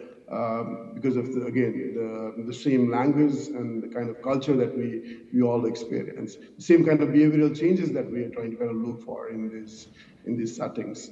And so floods is again the same setting and context that we could kind of massively benefit from what's been done in Bihar, Uttar Pradesh, and those places. And so there's a potential, but I doubt if there's been, again, some structured programs that actually looks into such kind of mechanisms. Now, having said that, again, there's been some snippets of work, especially in terms of, again, doing a transboundary early warning systems. So this is where, again, our river systems do flow into Bihar in India and eventually into Bangladesh. And so this is where we see a regional potential for taking these ideas forward, and so looking at ways for really kind of giving it a think through, and then designing during such programs would be really helpful. I don't know if quickly either of you wanted to address that. Yeah, I think it's a great question, because I think we've been talking, and a lot of the early warning products that we've been talking about are these sort of information giving in a particular sort of immediate need. But I think there are some products that are more seasonal focused, that do cover sort of trends and watersheds that cross boundaries. And so I think thinking about all of those different types of events that we're going to have to respond to and the kinds of trends requires thinking at different scales.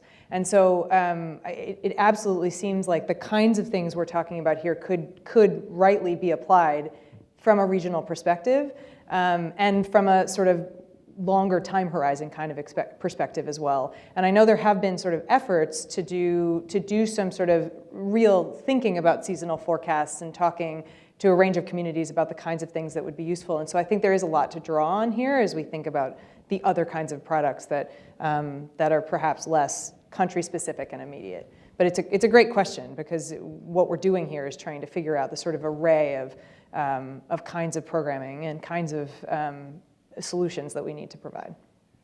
Well, I think we'll leave the discussion there. I want to thank all of our panelists, the two sitting to my left, Ankur Garg and Genevieve Miracle, and then, of course, our virtual guests for being there with us as well today, Anil Pokral and Albert Mwanyasi Wadime. Just a big round of applause for all of you. Thank you so much for being here.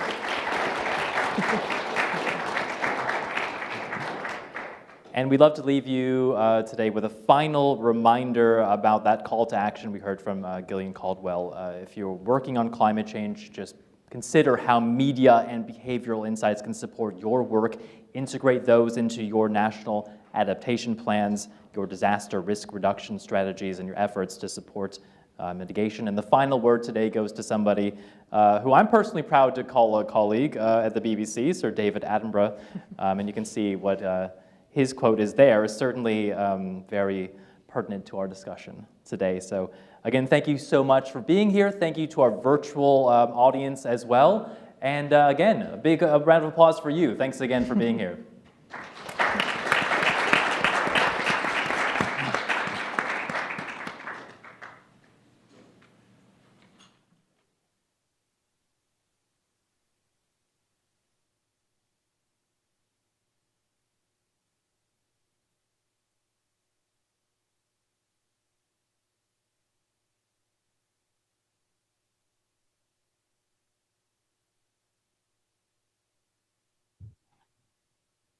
Thank you for the technical support, studios. Truly appreciate.